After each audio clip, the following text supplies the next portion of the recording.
Assalamualaikum warahmatullahi wabarakatuh. Waalaikumsalam warahmatullahi wabarakatuh. Bismillahirrahmanirrahim. Alhamdulillahi rabbil alamin. Wassalatu wassalamu ala ashrafil anbiya'i wal mursalin. Imamil muttaqin. سيد الغر المحجلين سيدنا ومولانا محمد وعلى آله وأصحابه المجاهدين الطاهرين أما بعد. Saudara-saudara kaum muslimin rahimakumullah. Dalam kehidupan ini, pada satu sisi memang kita harus melaksanakan berbagai kegiatan amal ibadah. Tetapi pada sisi lain, kita juga harus menjaga, jangan sampai amal ibadah yang sudah kita kerjakan itu dihancurkan oleh sikap kita sendiri. Bahwa kita sudah sholat, alhamdulillah. Bahwa kita sudah zakat dan memberikan sedekah, syukur. Bahwa kita sudah melaksanakan ibadah haji, thayyib. Apakah dengan demikian amal kita sudah menjadi banyak? Nanti dulu. Jangan berbangga hati dan puas diri. Pada kesempatan yang berbahagia ini, saya ingin menyampaikan satu hadis yang diriwayatkan oleh Imam Ad-Dailami, di mana Rasulullah sallallahu alaihi wasallam pernah bersabda, "Sittatu asya'in tuhbitul a'mal." Ada 6 perkara yang bisa menghancurkan amal yang sudah kita kerjakan.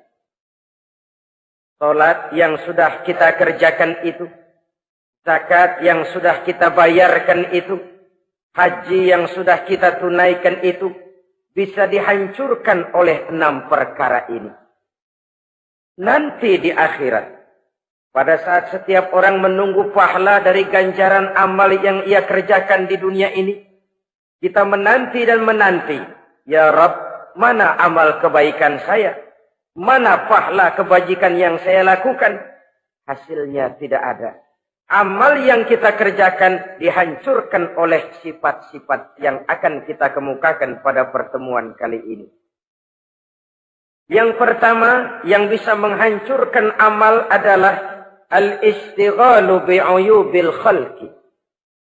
Orang yang terlalu sibuk mencari-cari aib dan kekurangan pada diri orang lain. Habis waktunya hanya untuk mengorek-ngorek celah orang, sementara ia lupa pada aib dan celah dirinya sendiri. Sifat seperti ini menghancurkan amal yang sudah kita kerjakan. Sedangkan baginda Nabi mengajarkan, tuba liman syaghalahu aibuhu an uyubin nas. Beruntunglah orang yang kekurangan pada dirinya menyebabkan dia sibuk sampai ia tidak sempat mencari-cari aib dan kekurangan pada diri orang lain. Saudara-saudara kaum muslimin rahimakumullah. Sibuk mencari aib orang tentu bukan dengan tujuan positif. Latar belakangnya kadang-kadang karena jealous, karena hasud, kecemburuan sosial. Sore, pagi, siang, malam kita korek-korek kesalahan orang. Dengan target hancur martabatnya, jatuh kehormatan dirinya, hilang nama baiknya, dilupakan dan terisolir dari tengah-tengah masyarakat. Perbuatan yang demikian sungguh terlalu amat sangat kejam. Salat kita, puasa kita, haji kita bisa dihancurkan jikalau kita terlalu sibuk mencari-cari aib orang lain. Muslim dengan muslim itu bersaudara. Kalau kita menganggap muslim yang lain adalah saudara kita, maka aibnya adalah aib kita, kekurangannya juga adalah kekurangan kita. Pada saat kita melihat pada dirinya terdapat kekurangan, tugas kitalah menutupi. Ini yang dijamin oleh Nabi, man satara musliman satarahullahu fid dunya wal akhirah. Siapa yang menutupi aib dan celah orang-orang beriman, Allah akan menutupi aib dan celaknya di hari akhirat nanti.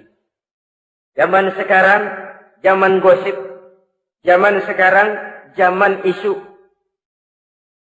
Sehingga hal yang 1 meter pun dapat jadi 5 meter. Yang 5 meter dapat saja menjadi 10 meter. Kita sibuk membumbui hal-hal yang kita tidak tahu duduk perkara yang sebenarnya. Bahkan lebih celaka, kadang-kadang kita malah sok tahu. Memberikan vonis dari sudut pandang kita sendiri.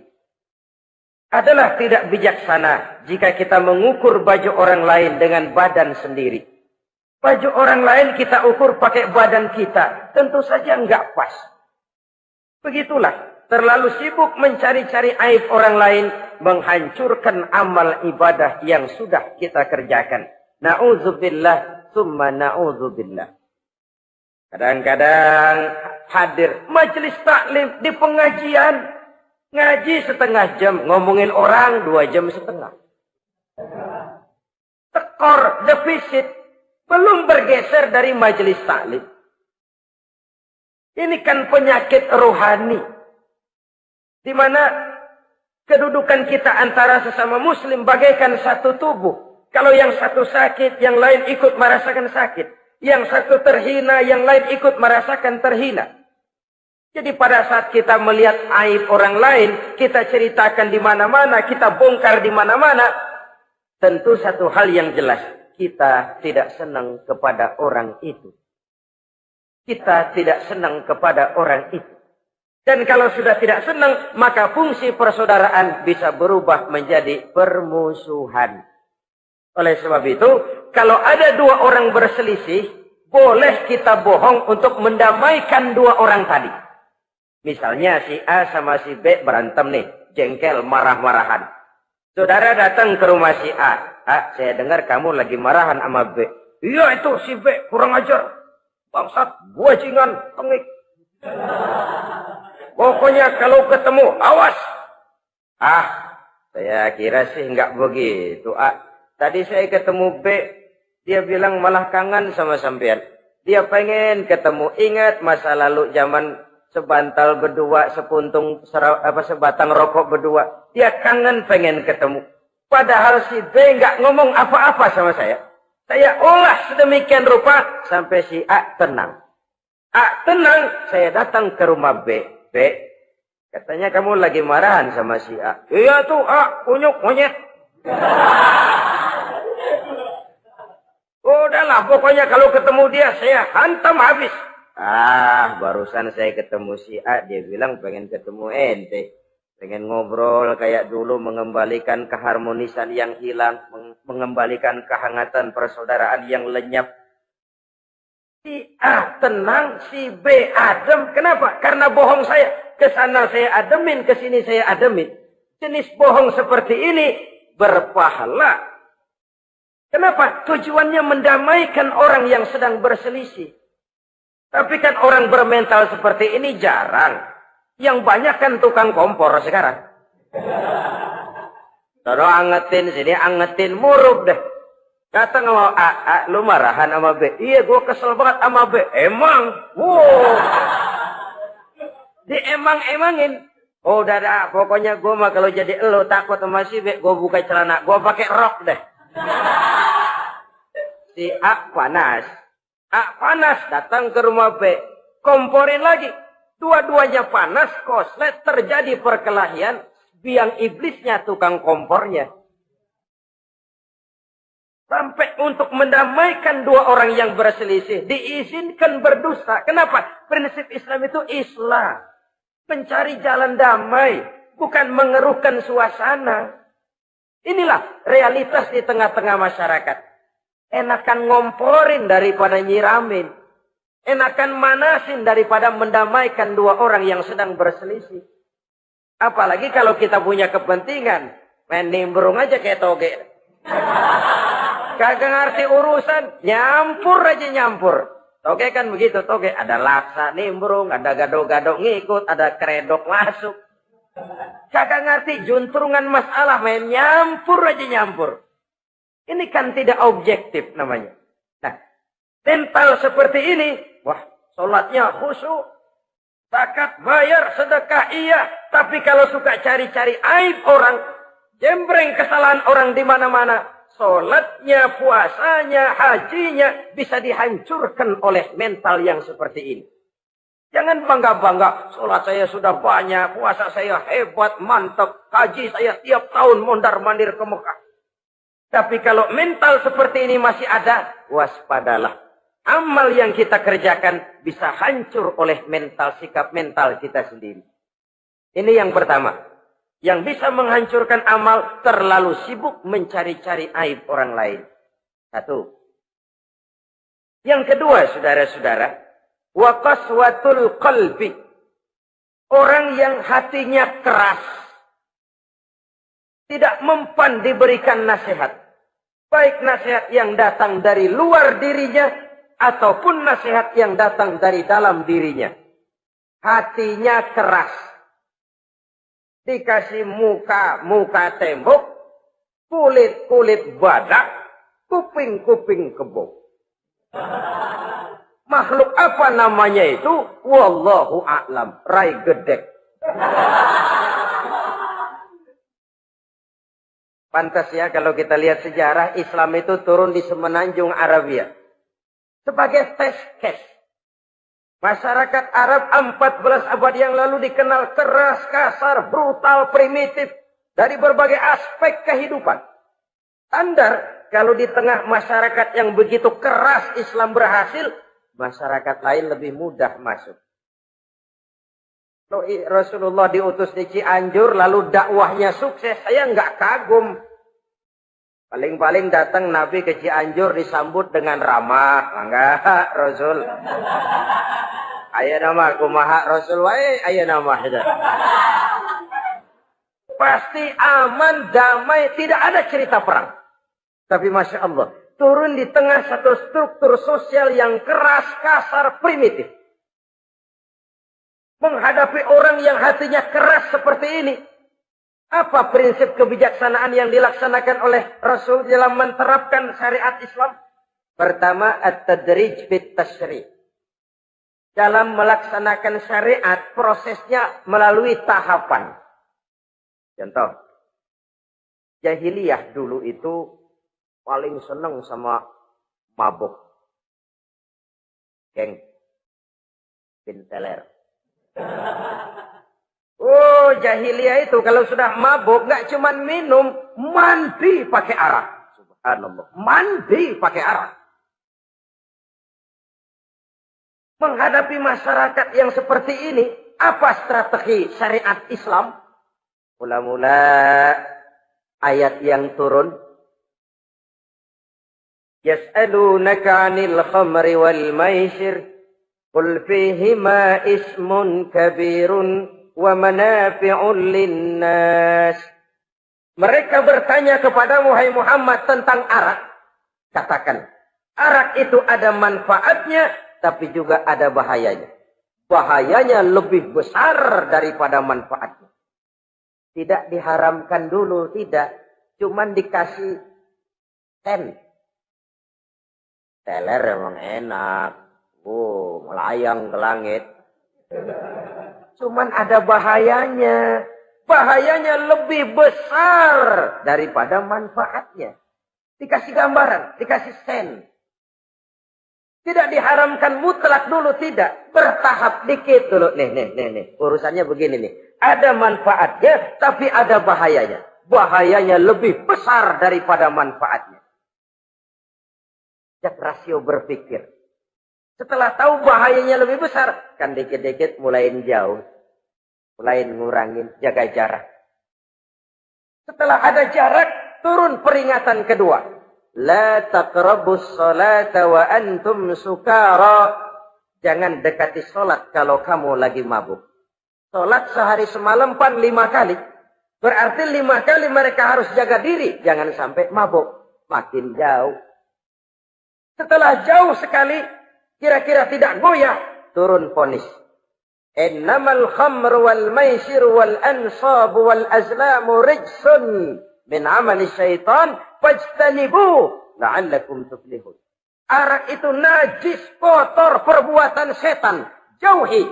pasti kamu akan beruntung. Baru timbul hukum haramnya. Orang udah nggak kaget. Kenapa? Pagi-pagi udah dikasih sen. Bahayanya lebih besar. Kalau sholat jangan, kalau mabuk jangan mendekati sholat. Makin jauh. Ini tahapan. Sama juga kita kan. Begitu jembrol lahirnya cuman susu ibu. Gedean dikit sang Ambon. Kan gitu. Gedean dikit pisang ulek. Gedean dikit nasi. Udah gede bener jengkol jijelin. Proses. Coba bayi begitu lahir kasih pisang batu, tenggeng.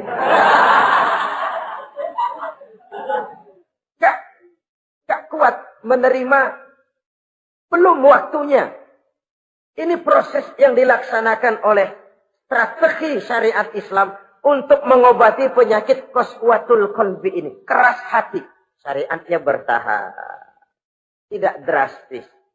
Tidak kalau sudah begitu ya mesti begitu. Tidak. Konsep kedua. Taklilut takalif. Menyedikitkan beban. Coba kita lihat. Seluruh konsep agama. Kalau kemampuan melaksanakan perintah berkurang. Stressing perintahnya ikut turun. Angkat tuh beras 100 kilo. Nggak kuat pak. 30 kilo dulu deh. Ntar balik lagi. Lama-lama juga habis. Ini konsep untuk mengobati qaswatul qalbi. Bertahap. Semua perintah agama itu begitu. La yukallifullahu nafsan illa wus'aha. Allah tidak memberikan beban kecuali sesuai dengan kemampuan yang dimiliki oleh seseorang. Kalau kemampuan melaksanakan perintah berkurang, stres perintahnya juga ikut menurun. Sholat wajib diri. Kalau mampu. Gak bisa pak sholat berdiri. Sholat dengan berbaring. Kalau mampu. Berbaring gak bisa pak. Pinggang kurap. Sholat. Pakai isyarat. Kalau mampu. Pakai isyarat tidak bisa. Dalam hati. Setiap kemampuan melaksanakan perintah berkurang. Stres perintahnya juga menurun. Taklilut takalif. Ini juga salah satu strategi. Mengantisipasi kerasnya hati. Nah. Konsep yang ketiga dari syariat. Al-musawat bainan nas fi takalifil ahkam. Persamaan terhadap manusia di dalam berhadapan dengan hukum Allah. Kadang orang yang hatinya keras itu, logikanya jalan, ngukur suasana. Gimana sih lu? Menggerib kagak bawa ke masjid? No, yang Pak Haji masih di perapatan. Yang Pak Haji disebut. Itu kan cenderung orang begitu. Kalau dia nyolong ayam, dia tunjuk orang yang nyolong kambing. Ini apologi namanya. Kenapa lo nyolong ayam? No, yang maling kambing urusin. Gedean. Apologi. Lah kapan mau beres kalau begitu? Tidak introspeksi, tidak self-correction. Itu apologi. Untuk menutupi kelemahan diri, menunjuk kesalahan orang lain yang lebih besar. Itu kan nggak jantan namanya. Apologi. Tidak ada sifat untuk memperbaiki diri sendiri. Karena kecenderungan ini ada, Islam menutupi itu. Dengan apa? Semua manusia sama dalam berhadapan dengan hukum Allah. Gak ada iri hati dalam hukum Islam ini. Salat wajib. Wajib. Bagi siapa? Yang sudah balik dan mampu. Terhadap semua strata. Jenderal wajib, kopral wajib. Apalagi hansip. Tidak ada fasilitas. Wah kamu jenderal nggak apa-apa dah sembahyang setahun 2 kali. Idul Fitri aja Maidul Adha. Enggak tuh. Semua manusia sama dalam berhadapan dengan hukum Allah. Itu yang Nabi ingatkan. Orang-orang sebelum kamu dahulu hancur. Umat-umat sebelum ini rusak binasa. Kenapa? Karena mereka kalau orang kecil berbuat salah. Hukum cepat-cepat ditegakkan. Tapi kalau yang besar berbuat salah, mereka diam pura-pura tidak tahu. Jadi apa ini? Yang namanya mafia peradilan, bukan cuma zaman ayeuna. Sejak zaman sebelum Islam, Nabi sudah mengingatkan. Mereka dahulu hancur. Kenapa? Kalau orang kecil berbuat salah, hukum buru-buru ditegakkan. Ramai-ramai dikeroyokin. Giliran yang gede berbuat salah, diam pura-pura enggak tahu. Hukum pakai pandang bulu. Saudara-saudara kaum muslimin, rahimakumullah. Oleh karena itu, orang yang keras hati, itu bisa merusak amalnya sendiri. Enggak mempan nasihat, rai gede, muka-muka cuek. Baik nasihat yang dari luar maupun nasihat yang dari dalam, enggak mempan. Kan dalam hidup ini ada nasihat dari luar, dari orang lain, bisa dari fenomena kehidupan. Ini juga nasihat. Oh, dia itu kaya, tapi pelit. Hatinya begitu ya. Katanya menteleng. Itu kan nasihat. Itu kan nasihat. Oh, dia waktu berkuasa tapi zalim, matinya begitu. Perutnya pancung.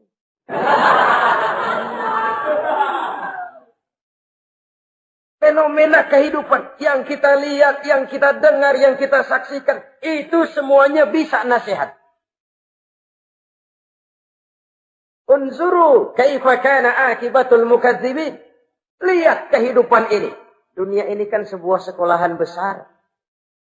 Semua yang kita lihat, kita saksikan, kita pelajari, bisa jadi contoh buat kita. Orang yang bijak, yang bisa mengambil hikmah dari manapun datangnya. Baik dari yang baik, maupun yang dari yang tidak baik. Saudara-saudara kaum muslimin, rahimakumullah. Nasihat yang datang dari luar. Dari orang atau dari fenomena kehidupan. Atau nasihat yang tumbuh dari dalam diri sendiri. Perubahan organisme tubuh. Itu kan nasihat. Ya Allah. Sekarang cantik jelita. Iya, sedang sweet 17-an. Rambutnya hitam, ikal berderai. Iya, semua memuja, memuji. Alisnya katanya laksana semut beriring. Dagunya bak pauh dilayang. Kalau dia senyum, semua orang terpesona. Sekarang 50 tahun yang akan datang, coba senyum, kabur orang. Fenomena kehidupan. Apa yang tidak berakhir? Kenapa harus keras hati? Kita kata kita berkuasa, berapa hari kita punya jabatan? Kita kata kita kaya, berapa banyak harta kita? Kita kata kita alim, kita tahu. Apa yang kita tahu dari semesta jagat raya ini? Lalu apa yang tidak berakhir? Korun yang katanya kaya, mati itu. Fir'aun yang katanya gagah, mati. Napoleon Bonaparte, the Lion of Europe, singa daratan Eropa, mati. Saking mati, mati.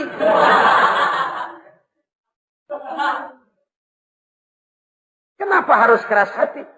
Kenapa tidak melihat perubahan fenomena alam sekitar ini? Apa yang tidak berakhir? Apa yang tidak selesai? Lalu apa yang mau kita sombongkan? Kenapa kita harus keras hati? Sehingga pantas dalam hadis kursi Allah menyatakan al-kibriya'u libasi. Sombong itu pakaianku. Manusia enggak pantas pakai pakaianku, kegedean. Pakaian Allah mau dipakai. Kalau Allah sombong, udah pantas aja udah. Kenapa? Kagak ada Tuhan lain selain dia. Udah pantas dia nyombong. Kita nyombong apaan? Oleh sebab itu, beruntung orang kalau diberikan hati yang lembut, mudah menerima kebenaran, peka terhadap kesulitan orang lain, ringan tangan memberikan pertolongan buat mereka yang memang memerlukan. Dan enggak semua orang dikasih begitu. Enggak semua orang. Lain ya, Umar bin Khattab sikapnya keras, tapi hatinya gampang menerima kebenaran. Nah, lain orang kayak begini. Keras sikap boleh keras, tapi hati mudah menerima kebenaran. Wah, kalau Umar kerasnya kan luar biasa. Tapi hatinya kok gampang menerima kebenaran. Ini hidayah. Coba lihat waktu berita Rasulullah meninggal dunia. Sampaikan oleh para sahabat, Umar jengkel, cabut pedang. Siapa bilang Muhammad mati, saya tabas batang lehernya. Dia nggak siap menghadapi kenyataan. Emosinya yang jalan, bukan rasionya. Keras. Bilang deh, Muhammad meninggal. Saya tabas batang lehernya. Untung ada Sayyidina Abu Bakar. Beliau tidak bicara langsung, cuma pidato. Ayyuhan nas, man kana ya'budu Muhammadan fa inna Muhammadan qad mata. Wa man kana ya'budu Allah fa inna Allah hayyun la yamut. Hai manusia, siapa yang menyembah Muhammad, Muhammad sudah meninggal. Tapi siapa yang menyembah Allah, Allah maha hidup dan tidak akan pernah mati buat selama-lamanya. Sayyidina Umar tersentak. Subhanallah, saya salah. Bagaimanapun Muhammad hanya seorang manusia. Saya cinta dia, saya suka dia, nyawa saya pertaruhkan untuk dia. Tapi dia manusia dan saya tidak menyembah Muhammad. Ia sadar akan kekeliruannya, berlinang air matanya. Keras sikapnya, tapi lembut hatinya. Nah, yang kayak begini, bagus. Ini udah sikap keras, hati keras, yaitu tadi. Buka tembok, kulit badak, kuping kebo. Diapain aja udah nggak mempan aja udah. Susah yang kayak begini. Saudara-saudara, ma'asyiral muslimin, rahimakumullah. Jadi yang kedua, yang bisa menghancurkan amal kita, orang yang hatinya keras. Wah. Yang ketiga sekarang, yang bisa menghancurkan amal kita itu, wahubbud dunya. Orang yang terlalu cinta kepada dunia. Nih, pakai kalimat terlalu. Ya. Kalau sekadar cinta kepada dunia, why not? Kita cinta anak dan istri, wajar. Kita cinta harta benda, tentu. Kita cinta sanak famili dan seluruh handai tolan, memang. Kita juga cinta kepada bangsa dan tanah air. Itu bagian dari iman, persilahkan. Yang tidak boleh itu kalau sudah pakai kalimat terlalu. Terlalu. Sebab kalau sudah terlalu, itu sudah di luar kontrol. Orang lalu menghalalkan segala cara. Terlalu cinta kepada jabatan. Akhirnya bergeser. Sholat menghadap Allah. Dengar mau pindah jabatan ke tempat kering. Gerasak gerusuk nyari dukun. Ini kan namanya iya kana budu wa dukun nastain. Nggak bisa wong itu satu paket. Kalau iya kana budu wa iya kana nasta'in. Kalau hanya kepadamu ya Allah kami menyembah, hanya kepadamu kami minta tolong. Ini paket, jangan dipisah-pisah. Menyembahnya kepada Allah, minta tolongnya kepada yang lain. Sinkret, bercampur. Iya kalau es campur enak. Tapi kalau agama dicampur dengan yang lain, nggak enak rasanya. Sama juga begini. Ada gelas ya. Kalau sepenuhnya diisi bensin, itu ketahuan. Bisa diminum motor. Kalau sepenuhnya diisi air putih, jelas bisa diminum orang. Tapi begitu separuh diisi bensin, separuh diisi air putih, kacau dah. Motor minum, mogok. Orang minum, mabok. Dijual juga nggak laku. Kenapa? Sinkret. Maka Allah pesan, wala talbisul haqqa bil batil. Jangan kau campur aduk yang hak dengan yang batil. Saudara-saudara kaum muslimin, rahimakumullah. Begitulah terlalu cinta kepada dunia sering menyebabkan orang out of control. Bergeser dari garis yang telah ditentukan oleh Allah. Apalagi di zaman sekarang ini. Persaingan hidup makin tajam. Tensi ekonomi semakin tinggi. Gaya hidup semakin konsumtif. Sementara lapangan kerja semakin sulit. Orang kadang kehilangan harga diri untuk mencapai sesuatu yang bernama dunia, lalu menghalalkan segala cara. Sebab itu jangan korbankan keabadian akhirat dengan kesenangan dunia yang cuma sebentar ini. Jangan sia-siakan keabadian akhirat dengan kesenangan dunia yang kadang fata morgana ini. Cintailah dunia, tapi sekadarnya saja. Sebagai ladang untuk menanam bagi kepentingan di akhirat nanti. Terlalu cinta kepada dunia bisa menghancurkan amal yang sudah kita kerjakan. Ini yang ketiga. Yang keempat, waqillatul haya. Orang yang sedikit rasa malunya. Rasa malu merupakan bagian daripada nilai-nilai keimanan. Apabila rasa malu berkurang, artinya nilai iman juga ikut menurun. Kita melihat sekarang ini banyak orang pakai pepatah Arab dalam hidup ini. Bul ala zamzam fatu'raf, kata orang Arab. Kalau kepengen terkenal, kencingi sumur Zamzam. Itu bakal ngetop ke seluruh dunia. Sumur Zamzam dikencingin. Itu akan terkenal ke seluruh dunia. Terkenal apanya? Terkenal gilanya. Jadi apa maksud pepatah ini? Kalau pengen cepat terkenal, bikin yang aneh-aneh. Yang orang lain nggak kerjain, kerjain. Yang orang lain nggak pakai, pakai. Nanti kan aneh, dilihat orang. Kalau dilihat orang kan cepat ngetop. Pantas apa tidak nomor 18. Yang penting terkenal aja dulu dah. Artinya apa? Rasa malu dikuburin. Rasa malu disingkirin. Kalau sudah sedikit rasa malu, tidak terhalang melakukan perbuatan-perbuatan yang negatif. Satu contoh. Tujuan utama diperintahkan berpakaian itu kan menutup aurat. Tapi Rasul pernah mengatakan, satu saat nanti akan muncul perempuan nisa'un kasiyat, ariyat, ma'ilat, mumilat, ru'usuhunna ka'asnimatil bukhtil ma'ilat.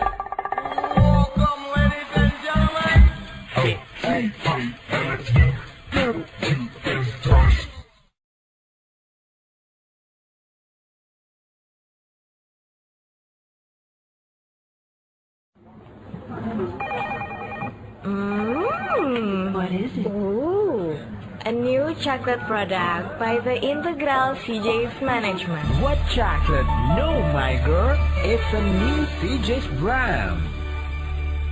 Kepalanya ditata begitu rupa persis kayak punggung onta. Itu rambut lagu apa tahu deh. Ini kan fenomena berpakaian tapi telanjang.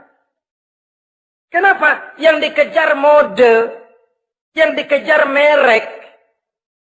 Kiblatnya Paris, London, Roma. Imamnya siapa? Pierre Cardin, Christian Dior, Escada, apa itu Etienne Egner. Merek yang dikejar, mode yang dikejar, aurat pontang-panting. Ditambah oleh tayangan-tayangan berbagai iklan yang merangsang anak-anak kita untuk hidup konsumtif. Yo, iyo yo. Cocok iya jeng urang yo. Terangsang dia untuk konsumtif. Dihadapkan kepada kenyataan. Suasana ekonomi nggak menunjang. Orang tua lemah ekonominya. Dia lihat sekelilingnya ternyata yang lain juga begitu. Banyak teman senasib, kumpul. Disingkirkan rasa malu. Akhirnya tukang bajai ditodong. Qillatul haya, sedikit rasa malu. Kalau sedikit rasa malu, dia tidak terhalang lagi melakukan perbuatan-perbuatan yang negatif. Dan itu berarti menghancurkan amal-amal yang lain. Sebab itu budaya malu ini sangat penting. Coba kalau dia hinggap di hati seorang pejabat. Pejabat yang punya rasa malu, Masya Allah, membawa manfaat yang besar buat rakyatnya. Contoh saja ya, di Jepang itu ada Perdana Menteri Hosokawa, saudara-saudara dengar. Baru 8 bulan jadi Perdana Menteri. Dia dijuluki Mr. Clean, Mr. Bersih. Diisukan terlibat skandal, cuma 4-6 miliar rupiah. Itu pun buat kampanye kemenangan partainya. Diisukan begitu rupa, malu Hosokawa. Malu mengundurkan diri, baru 8 bulan jadi Perdana Menteri. Mundur. Malu. Padahal Hosokawa nggak kenal ketuhanan yang Maha Esa. Nggak kenal. Tapi budaya malunya luar biasa. Nah kalau sudah pejabat nggak punya malu. Habis. Kan sekarang umpamanya nih. Ada impres desa tertinggal. Disunatin. Sampai marah betul itu Bapak, para pimpinan negara kita itu. Tidak ada maaf bagi pejabat yang nyunatin IDT. Kenapa? Kan tipis rasa malu. Turun dari atas sunatin, turun ke bawah sunatin, turun ke bawah sunatin lagi. Nyampe bawah tetelan doang dikit banget. Kebanyakan tukang sunat, saudara-saudara. Budaya malu yang nipis. Orang kaya kalau punya budaya malu, bawa rahmat bagi lingkungannya. Ulama kalau punya rasa malu, nggak jual ayat menghalalkan yang haram, mengharamkan yang halal. Bagaimana Kiai? Haram! Karena belum dapat bagian. Begitu dapat jatah, haram dikit dah. Kiamat umat kalau sudah kayak begini. Budaya malu di segala strata sekarang ini menipis. Dan itu tentu berangkat dari kualitas keimanan. Ini yang perlu dipompa ke permukaan. Dan dilematis memang sering terjadi. Satu contoh, pada satu sisi kita menggalakkan proyek pariwisata. It's okay, kita perlu devisa. Tapi pada sisi lain kita harus menjaga nilai-nilai luhur dari budaya bangsa kita. Jangan sampai kemasukan wisata mancanegara, lalu budaya mereka yang tidak sesuai juga ikut kita serap. Boleh masuk ke Indonesia, pakaian seenaknya, dia mau udah pantas aja udah. Perempuan ayab-ayaban ke pasar pakai kutang doang, boleh, pantas aja. Bocah kita ayab-ayaban ke pasar pakai kaos kutang, perempuan mana panok melulu.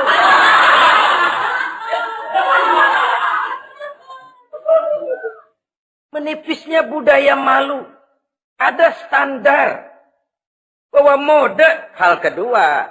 Merek apalagi. Yang pertama itu menutup aurat. Dari sisi berpakaian saja. Kalau anak-anak kita diracuni oleh yang namanya mode, diracuni oleh yang namanya merek, dia akan terbuai hidup dalam alam kepalsuan. Sekarang ini hidung pesek bisa dibikin mancung. Kulit keriput jadi kencang. Operasi plastik. Pada sisi lain pengaruh duit juga luar biasa. Ya aki-aki keriput kalau habis gusuran kencang lagi. Pasaran keras lagi. Oleh sebab itu budaya malu ini perlu kita kembangkan. Supaya di semua strata sosial memiliki budaya yang namanya malu. Sederhana memang, tapi tidak semudah mengucapkannya. Sampai-sampai dijadikan taruhan, al-haya'u minal iman. Rasa malu itu bagian daripada iman. Dan malu yang tertinggi, kalau sudah punya malu kepada Allah, itu puncak. Puncaknya di situ. Kalau cuma malu sama mertua, ngaling aja dikit, dia kagak tahu. Kalau cuma malu kepada petugas keamanan, terlalu banyak tempat yang mereka nggak lihat. Tapi kalau sudah budaya malu kepada Allah, tidak sejengkal tanah pun terhalang dari pengetahuan Allah. Ini nantinya juga punya pengaruh sosial. Sosial kontrol sekarang juga sudah renggang. Dulu kalau ada hal yang dianggap aib, satu kampung tahu. Malunya selebar awak. Sekarang budaya hidup sudah individualis.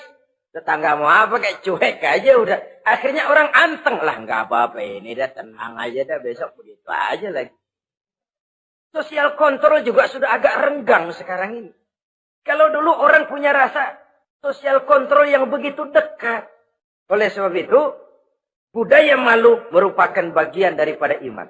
Orang yang sedikit rasa malunya bisa lepas kontrol. Kalau dia sudah lepas kontrol, dia bisa melakukan hal-hal yang merusak amal perbuatannya sendiri. Oleh karena itu, pada pertemuan kali ini, saya juga mengajak, mari kita tumbuh kembangkan budaya malu ini. Saudara-saudara kaum muslimin, rahimakumullah. Yang kelima, yang bisa menghancurkan amal kita, watulul amal. Orang yang terlalu panjang angan-angannya. Hidup dalam bayangan. Kakinya tercabut dari alam realitas. Mengharap burung terbang tinggi, tapi punai di tangan cepat-cepat dilepas. Akhirnya burung di tangan terlepas, punai juga tidak datang. Terlalu panjang angan-angan. Hidup cuma nunggu keajaiban. Yang diwiridin jikalau. Orang sudah kemana-mana dia masih anteng. Jikalau andai kata umpama misalnya. Islam bukan agama orang pemalas yang selesai sholat lalu berpangku tangan. Ada orang yang cuma sujud saja rezekinya mengalir. Ada. Ada orang yang cuma munajat di keheningan malam. Rezekinya mengucur. Ada. Tapi kan bukan kelas kita. Itu kelas antara dia dengan Allah, tidak ada jarak lagi. Orang-orang yang batinnya bersih. Doanya didengar. Permohonannya dikabulkan. Permintaannya cash. Kalau kita bisa bayang cuma nadah doang, nggak mau usaha, paling banter orang undang tahlil kita.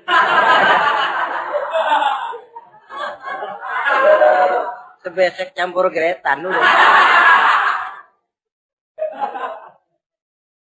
Kita ini tahap yang bekerja, berusaha, berdoa, tawakal.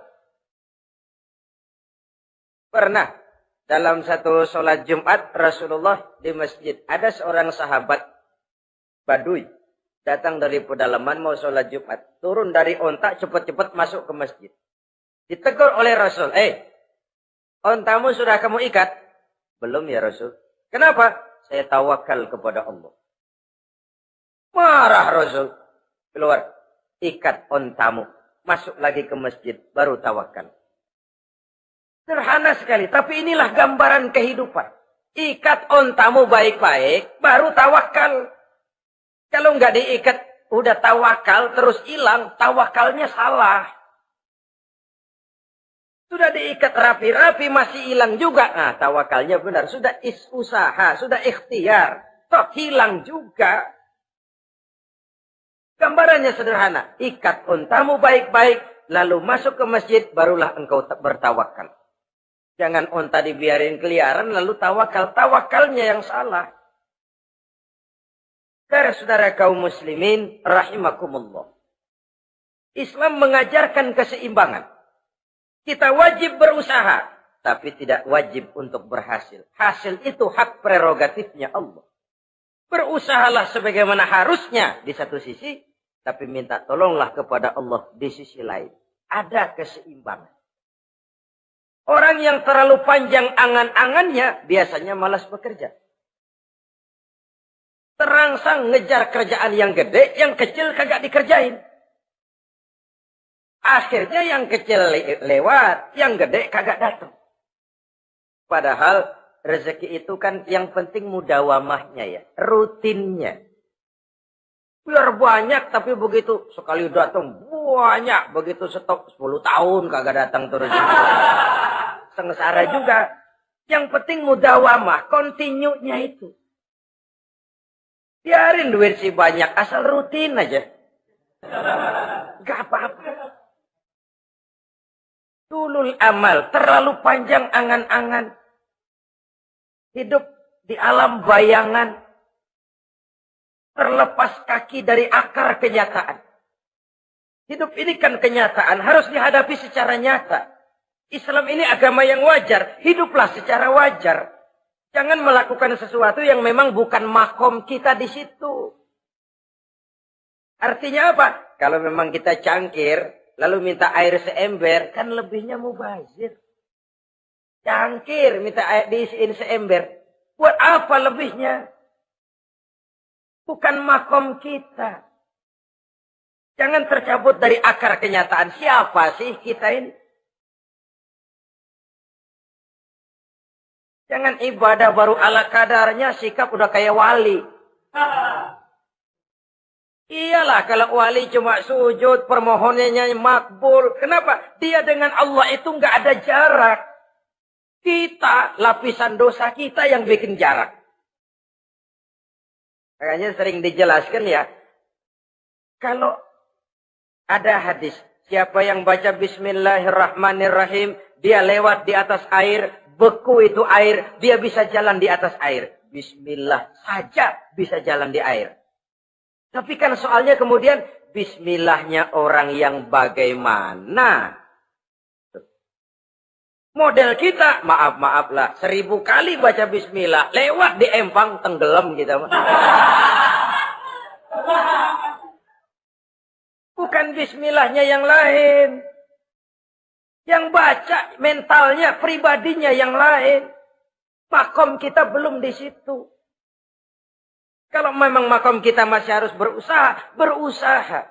Bahwa nanti Allah berikan rizki lewat jalan yang tidak kita sangka-sangka. Itu sih urusan Allah. Itu sih haknya Allah. Tapi urusan kita harus berusaha sebagaimana harusnya kita berusaha.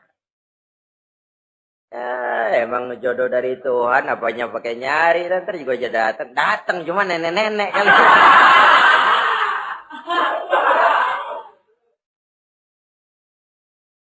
Bekerja, berusaha. Jangan terlalu panjang angan-angan. Hiduplah secara nyata, apa adanya, yang wajar-wajar saja. Tinggal di gubuk reot, hidup pakai gaya jet set. Ngagul dah. Sama merek mobil kenal banget, mobil orang-orang. Udah bukan main kalau ngomong dah. Di atas awan hidupnya. Di atas awan. Ngomong kagak ada yang kecil. Gak pakai juta udah. Miliar. Triliun. Ngerokok tetap aja ngombe.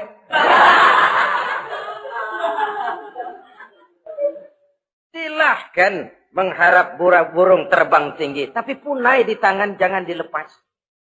Realitas apa? Idealisme boleh terbang setinggi langit. Tapi kaki tetap berpijak di alam realitas. Ayo kita ngambil contoh dari Rasulullah Sallallahu Alaihi Wasallam. Rasulullah itu kan dikasih mukjizat, fasilitas, tapi nggak ngandelin. Buktinya apa? Nabi hijrah ke Madinah. Itu kan manusia. Posisi kita terjepit. Ayo hijrah, berangkat. Gak ngandelin Tuhan. Pojok ini dikepung, kirim dah apaan kayak biar pada mampus nih orang ini. Enggak tuh. Enggak. Walaupun beliau punya mukjizat, tapi enggak ngandeli. Kenapa kita enggak lihat itu? Perang Uhud kalah. Berlumur darah dari kakinya yang mulia itu. Kalau ngandelin mukjizat, apa pantas Nabi kakinya sampai berdarah? Apa pantas sampai kalah? Kenapa enggak rekes, simsalabim, hancur musuh? Tidak, beliau tidak tercabut dari akar kenyataan. Beliau manusia, hidup dan berjuang secara manusiawi. Perkara Allah mau kirimkan mukjizat, itu haknya Allah. Waktu di Taif, saudara masih ingat. Dilontari dengan batu, menghindar ke kebun anggur. Turun malaikat Jibril, Muhammad, innallaha amaroni an uti'ak. Allah perintahkan saya datang menemuimu di sini untuk mendengar komandomu. Sekarang apa mau kamu? Kalau mau kau orang Taif yang melontari kau dengan batu hancur, saat ini saya angkat Jabal Uhud. Saya timpakan mereka biar mati semua. Bagaimana? Dalam keadaan terpojok. Dilemparin batu, dikeroyokin, menghindar ke kebun anggur. Turun Jibril nawarin bantuan. Apa jawab Nabi? Jangan Jibril. Jangan. Saya diutus bukan buat ngancurin orang. Saya ini rahmah bagi alam. Tapi kamu disambitin. Biarin. Saya berjuang jangka panjang, Jibril. Kalau sekarang mereka ingkar, barangkali nanti anak-anaknya mau beriman. Saya tungguin anak. Kalau anaknya kafir lagi Muhammad, cucunya. Oh susah Muhammad, susah. Kenapa? Bagaimana bapak, begitu anak. Tidak begitu. Lalu mau kamu apa? Saya mendoakan mereka. Allahumma hdi qaumi fa innahum la ya'lamun. Ya Allah, berikan hidayah kepada mereka yang nyambitin saya. Karena mereka enggak tahu. Disambitin, berdarah, yang nyambitin didoakan. Pada satu sisi ini menunjukkan tingginya akhlak Nabi. Pada sisi lain ini menunjukkan Nabi juga mengatur strategi secara manusia. Tidak simsalabim. Tidak tercabut dari akar kenyataan. Padahal kita kalau lagi kepepet, ada yang nolongin, demen banget. Kali mah kalau kita yang jadi Nabi tuh, disambitin orang, turun Jibril, bagaimana hancurin? Sikat Jibril dah. Habisin aja, habisin. Hijrah ini usaha ikhtiar manusiawi. Perang kalah manusiawi. Putra tercinta wafat, berlinang air mata, manusiawi. Sakit, manusiawi. Padahal punya mukjizat. Tapi enggak ngandelin. Semua nabi juga gitu. Nabi Musa dikasih tongkat. Tapi berapa kali tuh tongkat dipakai? Waktu ngelawan tukang sihir. Waktu nyebrang di Lautan Merah. Itu aja. Selebihnya Nabi Musa berjuang secara manusia, berusaha. Gak mentang-mentang punya mukjizat. Tongkat tiap dapat kesulitan. Awas tongkat.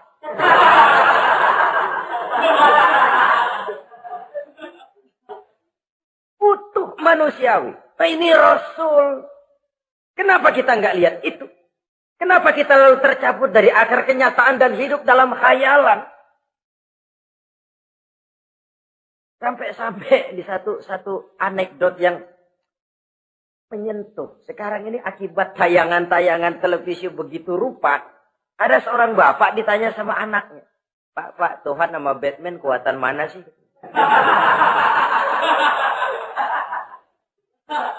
Logikanya sudah dipenuhi oleh gambaran Batman.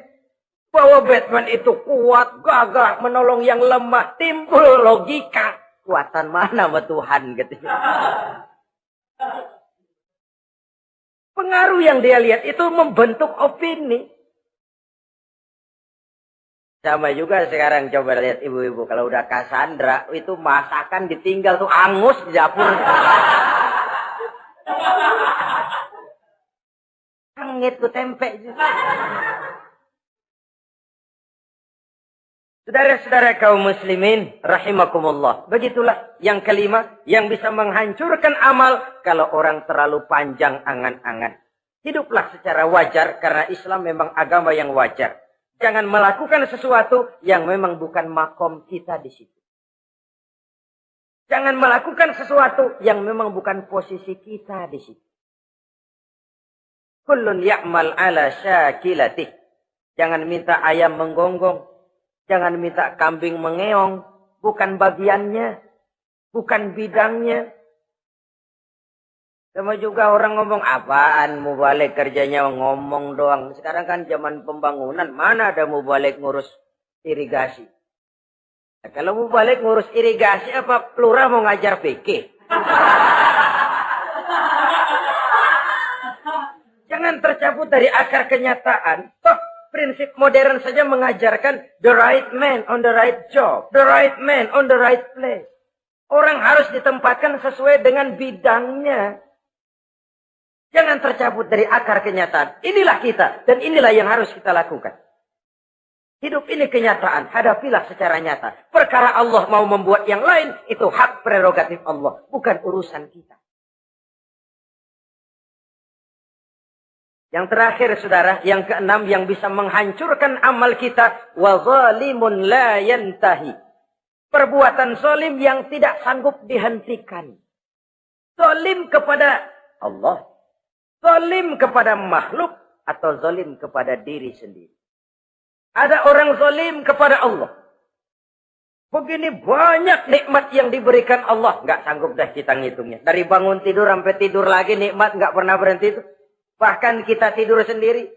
Sadar nggak kita waktu tidur nggak berdaya? Coba ketika kita ngorok pulas, andai kata kecoa 16 masuk ke kuping kita. Siapa yang mau jagain? Siapa yang mau jagain? Nikmat. Belum pernah nikmat Allah berhenti. Begini banyak nikmat yang diberikan. Dan Allah cuma minta satu. Syukuri nikmat itu. Kalau kamu syukuri, aku tambah. Kalau kamu ingkar, asal tahu saja azabku itu pedih, kata Allah. Orang yang zalim kepada Allah. Orang yang tiap hari memakan nikmat Allah. Tapi enggak pernah mensyukurinya. Akaltum ni'mata rabbikum walam tashkurulah.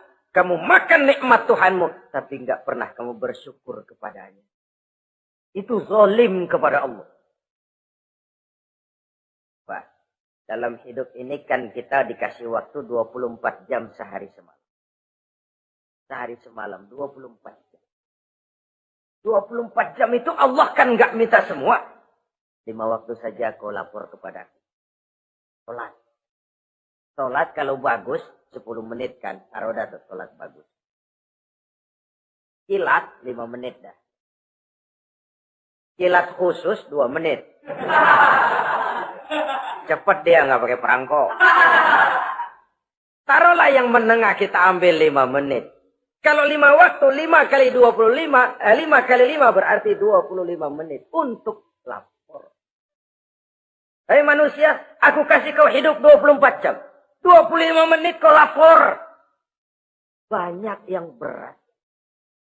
Padahal sisanya masih 23 jam 35 menit. Wah, gambaran zalim kepada Allah. Padahal zalim kepada Allah yang rugi bukan Allah. Se-ASEAN tidak ada yang sujud. Apa Allah tekor?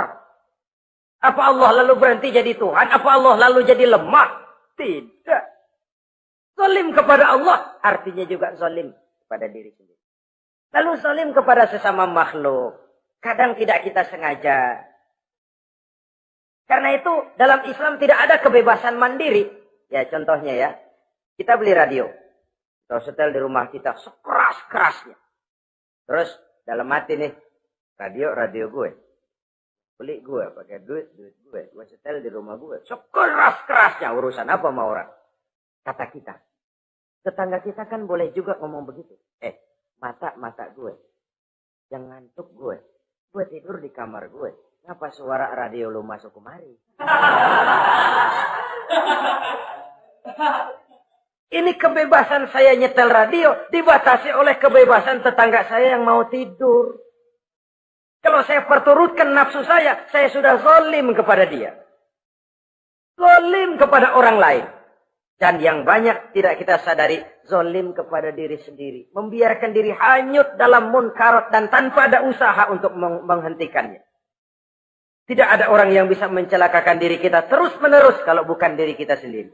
Tidak ada yang bisa menyelamatkan diri kita kalau bukan kemauan kita yang tinggi untuk menyelamatkannya. Allah sudah ciptakan kita dalam bentuk yang paling mulia. Fi ahsani taqwim. Dari sekian banyak makhluk yang diciptakan Allah, tidak ada yang sekomplit, seindah, secantik manusia. Ini harus dijaga. Jangan posisi yang sudah tinggi ini kita rendahkan sendiri. Fi ahsani taqwim posisi kita. Tapi kita rendahkan, kita kembali asfala safilin. Posisi yang paling rendah, kita zalimi diri kita sendiri. Karena itu, zalim kepada Allah, zalim kepada orang lain, zalim kepada diri sendiri, akarnya sama, mendatangkan kerugian. Dan bisa merusak amal yang sudah kita kerjakan. Oleh karena itu, mari sama-sama kita berusaha. Pada satu sisi kita melaksanakan amal ibadah sebagaimana yang seharusnya. Tapi pada sisi lain kita menjaga nilai-nilai ibadah. Jangan sampai hancur oleh perbuatan kita sendiri. Sekianlah jumpa kita kali ini. Insya Allah kita lanjutkan di lain kesempatan. Terima kasih atas segala perhatian. Mohon maaf atas segala kekurangan. Usikum wa nafsi bitaqwallah. Wassalamualaikum warahmatullahi wabarakatuh.